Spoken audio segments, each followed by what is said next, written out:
રાધે રાધે મિત્રો, જો તમારે પણ તમારા મોબાઈલની મદદથી તમારા પીએફનો યુએએન નંબર એક્ટિવ કરવો હોય તો સૌથી પહેલાં તો તમારે તમારા મોબાઈલમાં કોઈપણ એક બ્રાઉઝર ઓપન કરી એમાં તમારે ઈપીએફઓ લોગિન કરીને સર્ચ કરી લેવાનું અને પછી તમારે ઈપીએફઓની ઓરિજિનલ વેબસાઇટ ઉપર ક્લિક કરી લેવાનું અને પછી તમને online claims member account transfer કરીને ઓપ્શન જોવા મળી જશે. એની ઉપર એક વખત ક્લિક કરી લેવાનું અને પછી આપણે પીએફનો પાસવર્ડ એન્ટર કરી અને લોગિન કરી શકીએ. પણ જો આપણે પીએફ એકાઉન્ટ એક્ટિવ ના કરેલું હોય તો આપણી પાસે પીએફનો પાસવર્ડ ના હોય, એટલા માટે આપણે એક્ટિવેટ યુએએન ઉપર એક વખત ક્લિક કરી લેવાનું. એટલે હવે હું એક્ટિવેટ યુએએન ઉપર ક્લિક કરી લઉં. એના પછી આપણે 12 આંકડાનો યુએએન નંબર પગારની સ્લીપમાંથી જોઈ અને એન્ટર કરવાનો થાય. અને જો તમારે મેમ્બર આઈડી સિલેક્ટ કરી અને મેમ્બર આઈડી એન્ટર કરવું હોય તો તમારે મેમ્બર આઈડી સિલેક્ટ કરી લેવાનું અને પછી મેમ્બર આઈડીનો જે નંબર હોય એ નંબર તમારે એન્ટર કરી લેવાનો.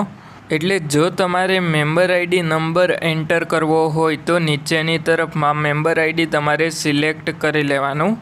જનરલી બધા લોકો યુએએન નંબર એન્ટર કરતા હોય, એટલા માટે હું યુએએન સિલેક્ટ કરી લઉં અને એમાં 12 આંકડાનો યુએએન નંબર એન્ટર કરો. એના પછી નીચેની તરફમાં આધાર કાર્ડ નંબર તમારે એન્ટર કરી લેવાનો અને આ જે આધાર કાર્ડ નંબર તમે એન્ટર કરો એને તમારે હાઈડ કરવો હોય તો સાઈડમાં તમને સિમ્બોલ જોવા મળી જશે. એની ઉપર ક્લિક કરી અને તમારે આધાર કાર્ડ નંબર હાઈડ કરી લેવાનો અને પછી તમારે નીચેની તરફમાં આધાર કાર્ડમાં જે પ્રમાણે તમારું નામ હોય એ પ્રમાણે નામ એન્ટર કરી લેવાનું અને પછી તમારે તમારી ડેટ ઓફ બર્થ આધાર કાર્ડમાં જે પ્રમાણે તમારી ડેટ ઓફ બર્થ હોય એ પ્રમાણે એન્ટર કરી લેવાની અને એમાં તમારે મંથ અને યર સિલેક્ટ કરી અને પછી ડેટ સિલેક્ટ કરી લેવાની અને પછી આધાર કાર્ડ સાથે જે મોબાઈલ નંબર લિંક હોય એ મોબાઈલ નંબર એન્ટર કરી લેવાનો અને પછી તમારે નીચેની તરફમાં કેપ્ચા એન્ટર કરી લેવાનો અને પછી આ બોક્સ ઉપર ક્લિક કરી લેવાનું. જેવા બોક્સ ઉપર ક્લિક કરો એના પછી નીચેની તરફમાં ગેટ ઓથોરાઇઝેશન પિન ઉપર ક્લિક કરી લેવાનું.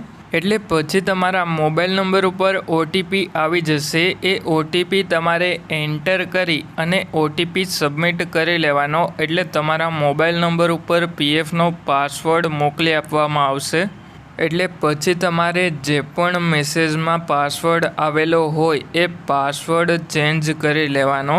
અને હવે જો તમારે તમારો યુએએન નંબર મારી પાસે એક્ટિવ કરાવવો હોય તો મારો કોન્ટેક નંબર તમને આ વિડીયોના ડિસ્ક્રિપ્શનમાં જોવા મળી જશે, ત્યાંથી મને કોન્ટેક કરી લેજો.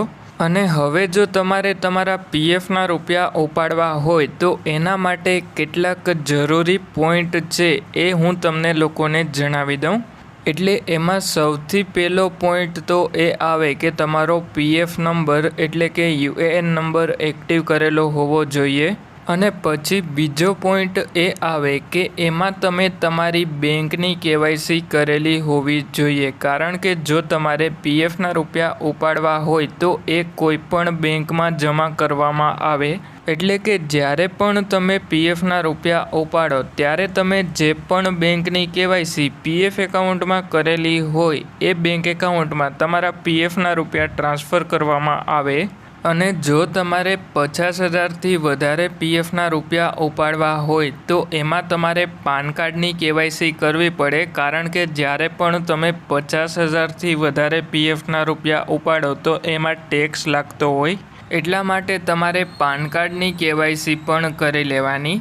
અને હવે જો તમારે પીએફના બધા રૂપિયા ઉપાડવા હોય તો એના માટે તમે નોકરી છોડી દીધી હોય એના પછી 2 મહિના સુધી તમે કોઈ પણ બીજી નોકરી જોઈન ના કરી હોય તો જ તમે તમારા પીએફના બધા જ રૂપિયા ઉપાડી શકો. એટલા માટે તમે નોકરી છોડી દીધી હોય અને પછી 2 મહિના થઈ ગયા હોય તો તમારે તમારા પીએફ એકાઉન્ટમાં એક્ઝિટ ડેટ અપડેટ કરી લેવાની અને પછી તમે તમારા પીએફના બધા જ રૂપિયા ઉપાડી શકો. અને જો તમારે પીએફના બધા જ રૂપિયા ઉપાડવા હોય અને એ 50,000થી વધારે હોય તો એમાં તમારે ફોર્મ 15G પણ અપલોડ કરવું પડે. અને જો તમે એક કરતાં વધારે કંપનીમાં કામ કરેલું હોય તો તમે છેલ્લી જે પણ કંપનીમાં કામ કરેલું હોય એ કંપનીમાં બધા જ પીએફના રૂપિયા ટ્રાન્સફર કરી લેવાના. અને આ બધી જ પ્રોસેસ ઉપરના વિડીયો મેં બનાવેલા છે અને એ આપણા ચેનલ ઉપર તમને જોવા મળી જશે, તો તમે એ વિડીયો પણ જોઈ લેજો. અને તમારે જે પણ પ્રોસેસ કરવાની હોય એનો વિડીયો જોઈ અને એ પ્રોસેસ તમે તમારા મોબાઈલથી કરી લેજો. અને હવે જો તમને તમારા પીએફ એકાઉન્ટમાં કોઈ પણ પ્રકારનો પ્રોબ્લેમ આવતો હોય તો મને કમેન્ટ કરીને જણાવજો. એના ઉપર પણ હું તમારા માટે વિડીયો બનાવી આપીશ. અને હવે જો તમારા મિત્રોનું પીએફ એકાઉન્ટ હોય તો એમને આ વિડીયો શેર કરજો, જેથી કરીને એમને પીએફ એકાઉન્ટ નંબર એક્ટિવ કરવાનો બાકી હોય તો આ વિડીયો જોઈ અને એ લોકો પણ પીએફ એકાઉન્ટ નંબર એક્ટિવ કરી લે.